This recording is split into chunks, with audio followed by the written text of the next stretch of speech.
Gennady Turkin is not proud of his past, and he gets uncomfortable talking about it. I left home when I was 13 years old and got entangled with the wrong crowd. I did a lot of things that I'm ashamed of. He's from the small Russian city of Krasnodar. His life reads like a Hollywood mafia thriller. Drugs, armed robbery, prostitution, hired assassin, money laundering, gun smuggling, you name it, Turkin did it all. And then some. It's as if I became the devil's slave. I even remember making a pact with Satan to serve him. And his deeds eventually caught up with him. I was arrested and sentenced to 20 years in prison. That's the past.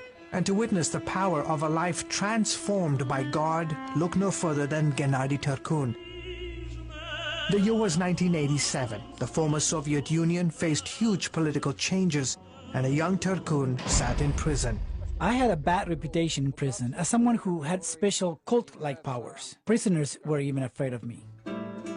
One day some Christians came to share the love of Jesus. Turkin says it was the first time he had ever heard the gospel message. But it took 4 years for it to sink in. In 1991, I realized its true meaning. I dropped to my knees in the prison cell and told God I was a sinner. I didn't want to live one single day without Him in my life. From that moment, I went from serving Satan to a servant of Jesus. The prison miraculously shortened his sentence by 5 years, and he was released in 1996. The day after he walked out of prison, he walked into a Bible training seminar organized by Russian ministries, which focuses on bringing the gospel to the former Soviet Union. Russian ministries was very instrumental in my life. Their classes taught me how to share my new faith with others. They also put in me a missionary heart to plant churches and help train the next generation of leaders in my country. He was baptized shortly thereafter. Now, for more than 10 years, Turkin has been leading a church in the predominantly Muslim Northern Caucasus region. I am convinced that it is the love of Christ that can turn this region around. That's a tremendous show of faith because Islamic radicals have waged a bloody insurgency here for years. In that time, 2 wars and scores of terrorist attacks have killed thousands and displaced many more. Turkin's goal? Reach this war-torn region with messages of reconciliation and forgiveness. One way is to reach young people. Turkin coordinates dozens of youth camps each year in partnership with Russian ministries and local congregations. Di Gusalova is a member of Turkin's church and helps with the camps. These kids have to know there is an alternative lifestyle to violence. We spend time playing games with them, handing out gifts and building relationships. It gives us an opportunity to share the gospel.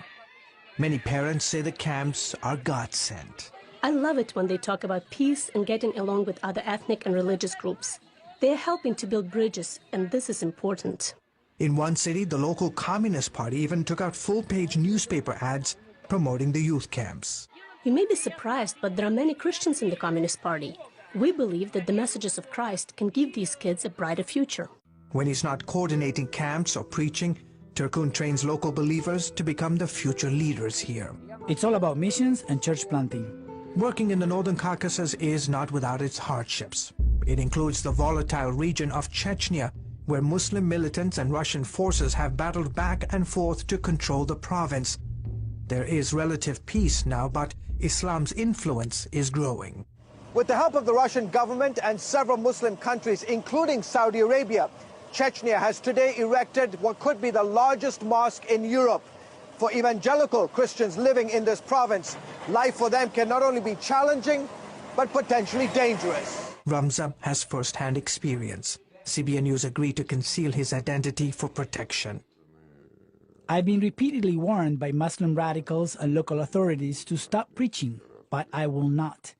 I'm a simple man whose life was one day touched by Christ. I have a responsibility to tell others about Him no matter the cost. It's the price that Ramza, Gennady, and the other believers are willing to pay to bring lasting peace. God changed my life in prison that day for a reason, and this is it, to bring love and hope to these regions. George Thomas, CBN News, in Grozny, Chechnya.